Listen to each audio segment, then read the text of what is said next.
ఒక్కసారి కొమ్మూరి గోల్డ్ కి కాల్ చేయండి. తాకట్లో ఉన్న మీ బంగారాన్ని విడిపించి మార్కెట్ ప్రైస్ కి వాళ్ళు కొనుక్కుని మిగతా డబ్బులు మీకు ఇచ్చేస్తారు. ప్రొఫెసర్ నాగేశ్వర్ గారి విషయం గత 10 రోజుల నుంచి చర్చ జరుగుతుంది. అందరికీ తెలుసు. నాగేశ్వర గారు హుందాగా నా వ్యాఖ్యలను ఉపసంహరించుకుంటున్నామని చెప్తే మేమంతా కూడా పెద్ద మనిషి, ఖచ్చితంగా ఆయన గౌరవించి మేము కూడా సపోర్ట్ చేయకుండా ఇంట్లో కూర్చున్నాం.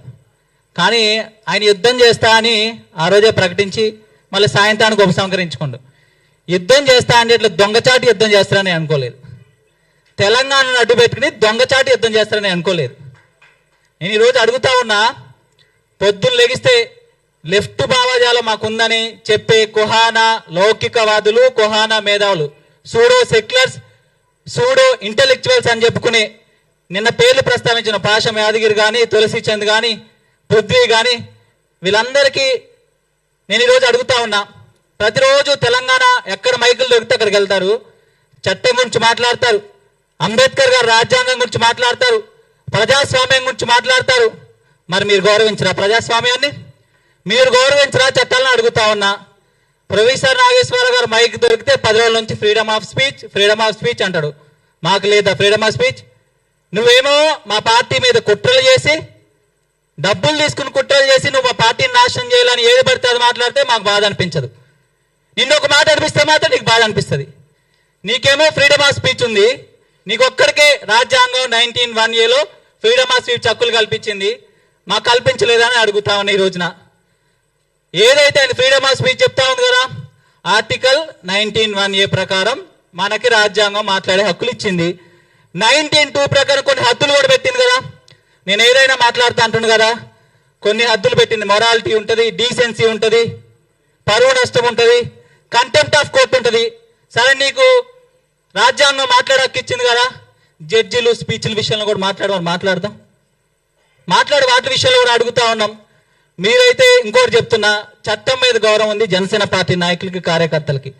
మాకు గౌరవం ఉంది కాబట్టి ఆ రోజు ప్రొఫెసర్ నాగేశ్వర గారు మాట్లాడినా మేమేం చేసినాం, పోలీస్ స్టేషన్లోకి వెళ్ళి కేసులు పెట్టినాం. మేమేం చేసినాం, సార్ మీరు ఉపసంహరించుకోండి అని మేము ప్రశ్నించినాం. మీరేం చేశారు, పవన్ కళ్యాణ్ గారిని డిరాగేటరీ కామెంట్ చేసుకుంటూ, వ్యక్తిగతంగా కామెంట్లు చేసుకుంటూ, ఈరోజు మీరు తొక్కుతా పండబెడతా తెలంగాణలో తిరగనివ్వను, తెలంగాణ రాజ్యాంగం కింద రాదా? మీరు రేవంత్ రెడ్డికి సపోర్ట్ చేశారు కదా. రేవంత్ రెడ్డి ఏ పార్టీలో ఉన్నాడు? కాంగ్రెస్ పార్టీలో ఉన్నాడు. రాహుల్ గాంధీని ఎందుకు తెలంగాణ రానిచ్చారు? సోనియా గాంధీని ఎందుకు తెలంగాణ రానిచ్చారు? రేవంత్ రెడ్డి గద్దెనెక్కిచ్చారు. రేవంత్ రెడ్డి ఈరోజు వైఫల్యాలు జరుగుతున్నాయి. కళ్యాణ లక్ష్మి ఎవడో, రైతు బంధు ఎవడో, విద్యార్థుల పరిస్థితి ఎలాగో, నిరుద్యోగుల పరిస్థితి ఎలాగో. మరి ప్రశ్నించరేంటి? మీకు ఫస్ట్ దమ్ముంటే మేము రేవంత్ రెడ్డిని గద్దెనెక్కించి తప్పు చేసిన మేము క్షమాపణ కోరుతామని తెలంగాణ ప్రజలు మీ క్షమాపణ చెప్పాలి. అలాంటి వ్యక్తిని పరిపాలనకు తెచ్చి ఈరోజు మళ్ళీ నాటకాలు ఆడతారంటున్నా. మీకు దమ్ముంటే వీటి మీద ప్రశ్నించండి.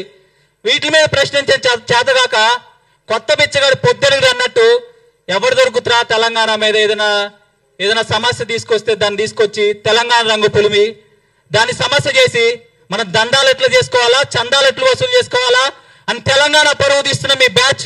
మీరు లెఫ్టిస్టులు కాదు, సూడో ఇంటెలెక్చువల్స్, కుహానా మేధావులు. అంటే మీకు నచ్చింది మాట్లాడితే మీ మేధావితనం. మీరేమైనా తప్పు చేస్తే అడిగితే తెలంగాణ వద్ద వస్తుంది. ఇంకొకసారి చెప్తా ఉన్నాం, ఇంకొకసారి తెలంగాణ పదంతో మీరు చందాలు దండాలు చేస్తే మాత్రం ఒక తెలంగాణ యువతగా మేము ఊరుకోం. తెలంగాణ పరువు తీస్తున్నారు. ఈ రోజున నాగేశ్వర్ గారిని కూడా అడుగుతా ఉన్నా, ఎన్ని రోజులు మాట్లాడుస్తారని మీరేమన్నా సమాజానికి ఏమని చేశారు చెప్పండి? మీ విశ్లేషణలు డబ్బుల కోసం చేస్తున్నారు. మీకు మీడియా ఛానల్ డబ్బులు ఇవ్వట్లేదా? మీ యూట్యూబ్ ఛానళ్లలో వీడియోలు పెడుతున్నారు, మీకు రెవెన్యూ రావట్లేదా? విద్యార్థులకి, జర్నలిస్టులకి మీరు ఏమైనా పాఠాలు చెప్తున్నారు? యూట్యూబ్లో రెవెన్యూ ఎట్లా పెంచుకోవాలి, యూట్యూబ్లో డబ్బులు ఎట్లా సంపాదించుకోవాలి, అది పెంచుకుంటారా? పవన్ కళ్యాణ్ గారు మన ఒక స్టేట్మెంట్ ఇచ్చారు, చాలా గొప్పగా. పాత తరం స్వాతంత్ర నాయకులు చెప్పినట్టు, ఉద్యమ నాయకులు, నేను పార్టీ సీఎం అవడానికి పెట్టలేదు, ప్రజలకు సేవ చేయడానికి పెట్టాను. అంటే అర్థం ఏంటి? ప్రజలకు సేవ చేస్తే సీఎం నాకు వాళ్ళే ఇస్తారు, నా ప్రియారిటీ ప్రజలకు సేవ చేయడం, సీఎం అవటం కాదని చెప్పిండు. ఏనేమంటాడు?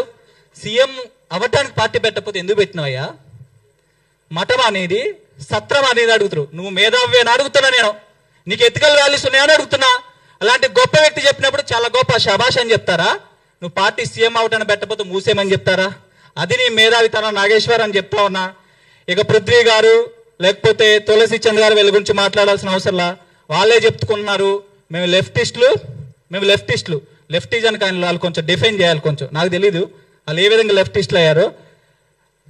సరే అది వేరే సబ్జెక్టు. నేను వాళ్ళని అడుగుతా ఉన్నా, అంటే పవన్ కళ్యాణ్ గారు హిందూ ధర్మం మీద, సనాతన ధర్మం మీద, జాతీయవాదం మీద మాట్లాడుతున్నారనే ఒక కక్షతోనే వీళ్ళంతా నేను పవన్ కళ్యాణ్ మీద ప్రెస్ మీట్ పెట్టారు తప్ప, లేకపోతే రౌండ్ టేబుల్ సమావేశం పెట్టారు తప్ప ఇంకొకటి ఏదీ లేదు. ఒకరు గుర్తుంచుకోండి, ఇన్ని రోజులు మీ ఆటలు నడుచుంటుంది తెలంగాణలో, కానీ మా దగ్గర మీ ఆటలు నడవు. మేము తెలంగాణ బిడ్డలే. నేను అదే ఉస్మానియా యూనివర్సిటీలో చదువుకున్నా. అదే యూనివర్సిటీలో ఎవరైతే professor mass communication journalism professor అదే మాస్ కమ్యూనికేషన్ జర్నలిజంలో నేను స్టూడెంట్గా చదువుకున్నా. మీరు చెప్పిందాలు అనడానికి ఇంకోటి ఏంటంటే, తెలంగాణ ప్రజలను మీ పేటెంట్ రైట్స్ ఇచ్చారా? మీరు తెలంగాణ గురించి ఏదైనా మాట్లాడొచ్చని మీకెవరు రైట్స్ ఇచ్చింది తెలంగాణ గురించి మాట్లాడటానికి?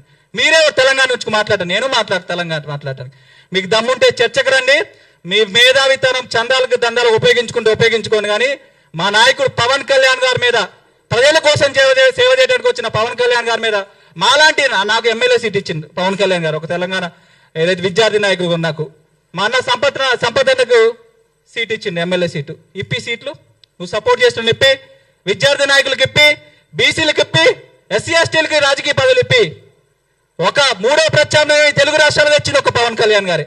బీసీ ఎస్టీ మైనార్టీల కోసం కొట్లాడి రాజ్యాధికారంగా తీసుకెళ్తున్న ఒక పవన్ కళ్యాణ్ గారు తెలుగు రాష్ట్రాలు. అలాంటి వ్యక్తి మీద కుట్రలు చేస్తే తెలుగు రాష్ట్రాల్లో ఎవరిని ఉపేక్షించలేదు. ఎవరైనా మాకు ఒకటే సమానం. ఈ సందర్భంగా తెలియజేస్తూ ఇంకొకసారి అలా కుట్రలు చేస్తే తెలంగాణ జనసేన పార్టీ సాధించదని తెలియజేసుకుంటూ మరొకసారి మీడియా మిత్రులకు ధన్యవాదాలు తెలియజేస్తున్నారు.